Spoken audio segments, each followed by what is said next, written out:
guys! Welcome back to my channel. So ito na nga ang patunay na naman na nasanay na talaga itong si Dustin sa pag-kiss kay Bianca sa forehead. Ito nga nakita nating video ay yung from Naiya, napapunta sila ng Capiz. Yes, so baka nagkita lang sila sa airport kasi nga si Dustin niya may fan meet at si Bianca doon na sila sa airport nagkitang dalawa para papuntang Capiz. At talagang ang sweet talaga ni Dustin. At si Bianca talaga automatic din yung gumanon talaga at kinis ni Dustin yung forehead ni Bianca. Nakita nyo ba yun guys? At sino kayang nag-post niyan? Late kasing pinost yan eh. Kasi akala nga ng iba nagtatampuhan yung dalawa kasi pagdating sa Capiz parang hindi magkasama. Yun pala may forehead kiss pala sa Naiya. Yes guys, yun talaga yung mga pakis ni Dustin kay Bianca. Kahit maraming tao, wala silang paki. Bahala na kayo kung anong isipin nyo. Kung friends ba, lovers, or whatsoever, or fan service. Basta sanay na dyan silang dalawa na kada pagkikita, pag goodbye forehead talaga ang kinikis ni Dustin kay Bianca.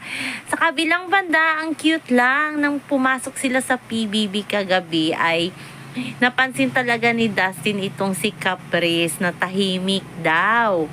Yes, si Caprice talaga yung napansin ni Dustin at sinabi ni Bianca, alam mo, you're so beautiful. O, diba? Gandang-ganda si Bianca kay Caprice. At si Caprice naman, nakasmile lang parang nahihiya. Alam naman natin si Caprice sa loob ng PBB.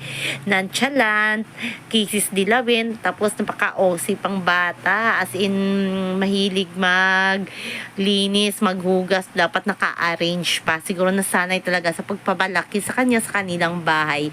Ganon talaga itong si Caprice. At ang nakakatawa pa, si Bianca talagang kwelang-kwela, sabay na tinapik itong si Dustin at si Will. Kasi nga, para patas, di ba? Parang walang tampo. Hindi magtatampo yung Wilka, hindi magtatampo yung Dasbea.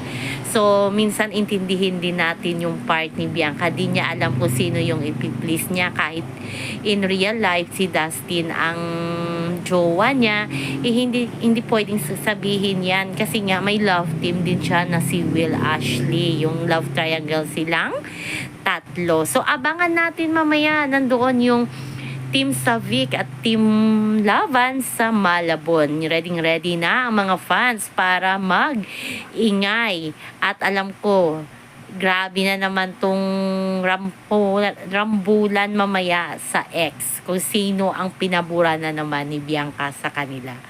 So, yun lang po guys ang ating update. Sa ngayon hanggang